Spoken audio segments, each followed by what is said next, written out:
Profession একটা জিনিস, family একটা ব্যাপার আলাদা, ঠিক আছে না?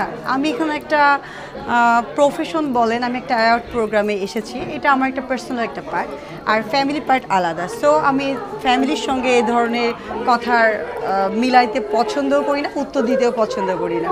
আপু আপনি দেখতে কিন্তু অনেক সুন্দর, এত আপনি দেখতে কিন্তু অনেক সুন্দর। হ্যাঁ, এত আপনি আসলে লাইফে কতগুলো প্রেমের অফার পেয়েছেন? ভাইয়া প্রেমের অফার তো পাই এবং পেতেছি, বাট সম্পূর্ণ একটা বলবো কি ব্যাড লাক, যে মন থেকে কাউকে ভালোবাসলে সেটা পাওয়া যায় না। আর ছেলেরা অনেক ফ্রড, সত্যি খুব ফ্রড। ওদেরকে যারা ফেক ভালোবাসবে ওরা তাকেই ভালোবাসবে, যারা রিয়েল ভালোবাসবে তাদের কাছে ওদের মূল্যায়ন নাই। কিন্তু একটা জিনিস মনে রাখবেন, আমরা যখন একটা নতুন বই বা খাতা পাই, আমরা যখন লেখা শুরু করি, তারপরে আবার একটা নতুন খাতা যখন পাই ওইটা আমরা ফেলে দিই। হ্যাঁ, যখন আমাদের এক্সাম আসে তখন কিন্তু আমরা ওই পুরোনো খাতাটা টেনে বের করি যে ওই খাতাতে আমার পড়ে আমাকে পরীক্ষা দিতে হবে। সো ছেলেরা তোমরা যায় যেটা মনে করো যে যে পুরনো হয়ে গেছে ওইটা বাদ, একটা নতুন বাট পুরনো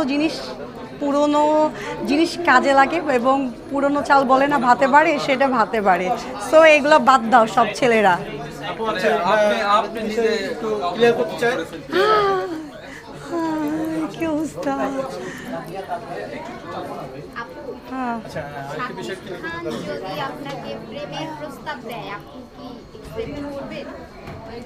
প্রথমত বলি আমি এত সুন্দরী না, সরি টু, আমাকে উনি প্রেমের প্রস্তাব কখনো দিবে না। ওনার অলরেডি 2টা ওয়াইফ আছে, আমি ওনার বিগ ফ্যান এবং অনেক ভালো লাগে। আর সবচেয়ে বড় কথা, ওনার সঙ্গে যদি কোনো প্রোডাক্ট বলেন, ভিডিও অ্যালবাম বলেন এবং মুভি সেক্টর বলেন, আমি যদি ছোট একটা ওনার সঙ্গে কাজের সুযোগ পাই, সেক্ষেত্রে নিজেকে খুব হ্যাপি মনে করব, যেহেতু আমি তার বিগ ফ্যান। আচ্ছা, আমি আবারও একটি প্রশ্ন আমার মাথায় এসেছে, সেটি হচ্ছে আইটেম গানে আপনি বলেছেন যে বিকিনি পরেও অভিনয় করতে আপনার কোনো সমস্যা নেই। হ্যাঁ, ভিতরে ঢুকবো। সর্বশেষ আপনার কাছে জানতে চাই, ওই বিকিনি প্রশ্ন দর্শকদের উদ্দেশ্যে কি বলবেন? আপনার সেই সিদ্ধান্তে অটল আছেন? ওকে দর্শকদের উদ্দেশ্যে আপনি কি বলবেন? দর্শকের উদ্দেশ্যে একটা কথা বলবো, আমি এটা হয়তো বলি, আমি দর্শকের উদ্দেশ্যে একটা কথা বলেছি যে ভালো কাজ করতে চাই, সবাই আমার জন্য দোয়া করবেন। এবং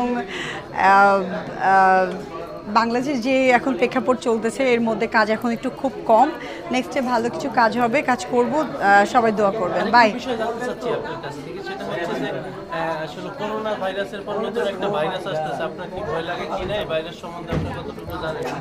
হ্যাঁ, নতুন একটা ভাইরাস আসছে, বাট এটার জন্য আমাদেরকে খুব সচেতন হয়ে থাকতে হবে, কারণ এইটা কিন্তু একেবারে সেই ওই করোনার মতনই একটা ভাইরাস। এটা একবারে জাস্ট ডেথ, মানুষ মারা যায়। তো আমাদেরকে সচেতন হতে হবে। বাইরে থেকে যেগুলো প্রোডাক্ট বলেন, মানুষ বলেন, সেগুলোকে তাদের কাছ থেকে যেন এই ভাইরাসটা না আসে, সেটা সবাইকে সাবধানতা অবলম্বন করতে হবে। আগে তো আমরা করোনা ভাইরাসের সময় মাস্ক পরে আসলে চলাফেরা করতাম বা একটু দূরত্ব বজায় চলতাম, ঢেকে ঢুকে চলতাম, ওই ক্ষেত্রে মানুষের দেশে কিছু বলবেন কিনা? এখনো নিয়ম বিধি দেয়নি সরকার, যখন দিবে সেই নিয়ম মানবো। ওকে, বাই, আল্লাহ হাফেজ।